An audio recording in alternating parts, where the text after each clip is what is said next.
Hi friends, நான் உங்கள் home cooking Sandhya. Today recipe நெத்திலி மீன் வச்சு நம்ம குழம்பு தான் பார்க்க போகிறோம். வாங்க எப்படி செய்கிறது பார்க்கலாம். பச்சை நெத்திலிக்கு நம்ம தேவையான புளி கரைசல் எடுத்து நம்ம கரைச்சி வச்சுருக்கோம். இது கூட நம்ம வெங்காயம், தக்காளி, கருவேப்பிலை, கொத்தமல்லி இதெல்லாம் போட்டு நல்லா மிக்ஸ் பண்ணி எடுத்துக்கோங்க. இது கூட மிளகாத்தூள், மஞ்சத்தூள் சேர்த்து நல்லா மிக்ஸ் பண்ணி எடுத்துக்கோங்க. காரத்துக்கு ஏற்ற மாதிரி போட்டுக்கோங்க. நல்லா மிக்ஸ் பண்ணிக்கோங்க. இப்போ குழம்பு தாளிக்கிறதுக்கு சட்டியில் கொஞ்சம் எண்ணெய் ஊற்றிக்கோங்க. இப்போ எண்ணெய் நல்லா காஞ்சிச்சு. இது கூட கடுகு கொஞ்சமாக போட்டுக்கோங்க. கடுகு நல்லா பொரிஞ்சு வரட்டும்.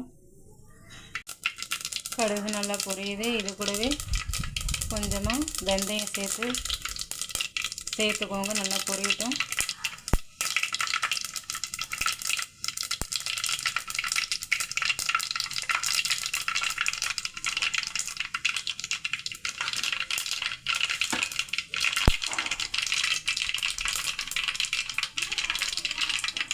நல்லா பொரிஞ்சு வந்த பிறகு வெங்காயம் நம்ம சேர்த்து ஃப்ரை பண்ணிக்கலாம்.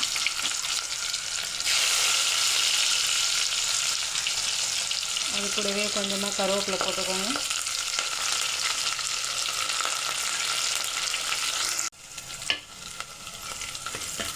நல்லா வதக்கிக்கோங்க.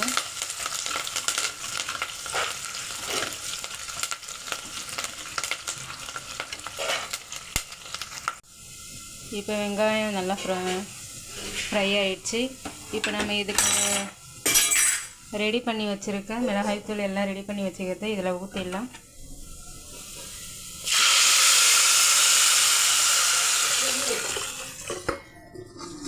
அப்படியே மூடி வச்சுருங்க. அப்போ தான் வாசனையாக இருக்கும் குழம்பு.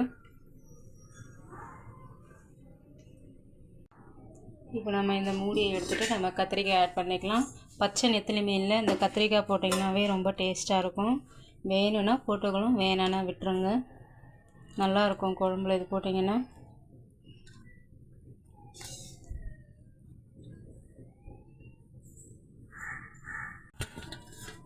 இப்போ கத்திரிக்காய் போட்டாச்சு. இதை அப்படியே மூடி விடுங்க. நல்லா கொதி வருது.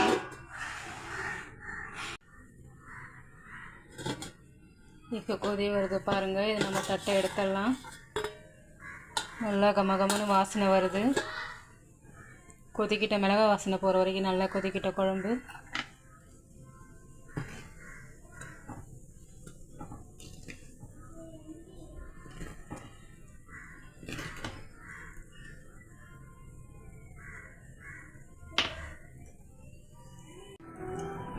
குழம்பு நல்லாவே கொதி வந்துச்சு. இப்போ நம்ம வாஷ் பண்ணி எடுத்து வச்சுருக்கேன் நெத்திலி மீனை எடுத்து போட்டுடலாம்.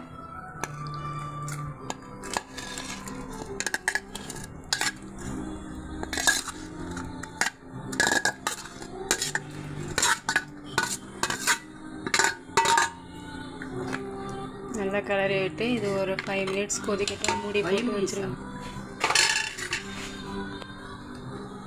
இப்போ நம்ம மூடி வச்சிடலாம்.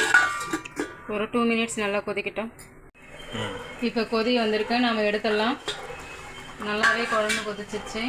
அதிகமாக கொதிக்க விடாதீங்க, மீன் குண்டுடும். இப்போ நம்ம இறக்குற ஸ்டேஜில் கொத்தமல்லி போட்டு ஆஃப் பண்ணிக்கலாம்.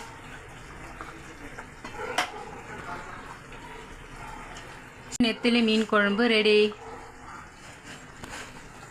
வேணாம். தேங்க்யூ.